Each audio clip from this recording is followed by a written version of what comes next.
বিদেশে আছেন, মা দেশে আছে, শুয়ে আছেন, মারা গেছেন, এখানতে বসে বসে দোয়া করেন।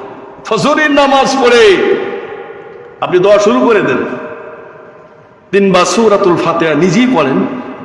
হুজুরদের আনি 1 খতম কোরআন শরীফ পড়াইলে যে ফায়দা, যে লাভ হবে, আপনি আপনার পিতা মাতার জন্য সূরা ফাতিহা 3 বার, সূরা ইখলাস 10 বার, একবার দুরূদ শরীফ পড়ে চোখের পানি ছেড়ে দিয়ে কান্দেন, কান্দার সঙ্গে সঙ্গে কবর আযাব মাফ।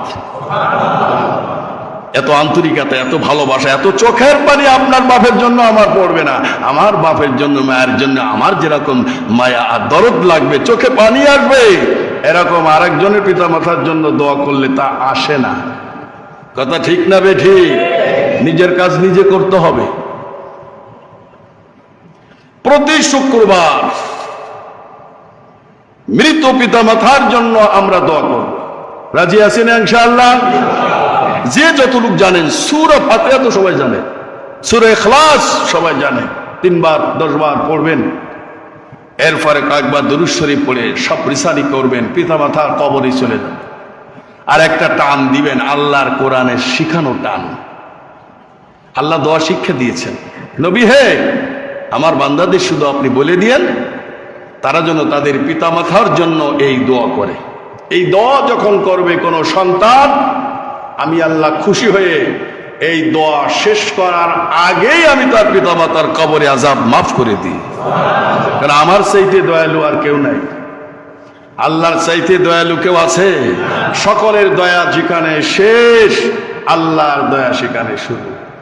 আল্লাহ বলেন অকুর রাব্বির রহমহুমা, পড়েন আমার সঙ্গে, অকুর রাব্বির রহমহুমা কামা রাব্বায়ানি সগীরা। আল্লাহ, মুখ দিয়ে অর্থ বলা লাগে না, সকলে এই দোয়া কমপক্ষে মুসলমানেরা জানে। জানে কি জানে না? এই দোয়া 1 থেকে 2, 3 বার টান দেন, চোখ দিয়ে পানি দর দর করে বের হয়ে যাবে, পিতা মাতার কথা স্মরণ হবে। কথা ঠিক না বেঠিক? টান দিয়ে দেখেন, অর্থ বলা লাগবে না, শুধু এই দোয়াটা 2 থেকে 3 বার টান দেন, দেখবেন চোখ দিয়ে পানি ঝর্ণার মতন পড়তে থাকবে। মহব্বতে, ভালোবাসা। আমার ভাইয়েরা, হুজুর আকরাম সাল্লাল্লাহু আলাইহি সাল্লাম সাহাবায়ে কেরামদেরকে নিয়ে পিতামাতা সম্পর্কে আলোচনা করতেছেন। হুজুর বলেন, যার পিতামাতার দিকে একবার নেক দৃষ্টিতে তাকাবে, মায়ের নজরে তাকাবে, তার আমলনামায় কবুলতে হজের সব লেখা হবে। জীবনে হজ করতে পারেন নাই, টাকা নাই, পয়সা নাই, মনে বড় আফসোস। আমার ভাইয়েরা, যদি পিতা মাতা জীবিত থাকে অথবা 2 জনের 1 জনও থাকে, আজকের থেকে নিয়ত করে ওই পিতা মাতার দিকে মায়ের নজরে তাকাবেন, দয়ার নজরে তাকাবেন, ভালোবাসার নজরে তাকাবেন। আল্লাহ রাব্বুল আলামিন সুসংবাদ দিচ্ছেন, হজে মাবরুর। হজে মাবরুর বলে, যে হজ আল্লাহ কবুল করেছেন সেই হজকে হজে মাবরুর বলেন। আল্লাহ রাব্বুল আলামিন কবুলাতে হজের সব তার আমলনামায় লিখে দিবে। এক সাহাবী বলেন, ইয়া রাসূলুল্লাহ, আমি যদি দৈনন্দিন 100 বার করে তাকাই তাহলে কি হবে? হুজুর বলেছেন, যদি তুমি 100 বার তোমার পিতা মাতার দিকে দৈনন্দিন তাকাও, আল্লাহ রাব্বুল আলামিন 100 কবুলতে হজের সব তোমার আমলনামায় লিখে দিবে। হজ না করেও হজের সব পাওয়া যাবে।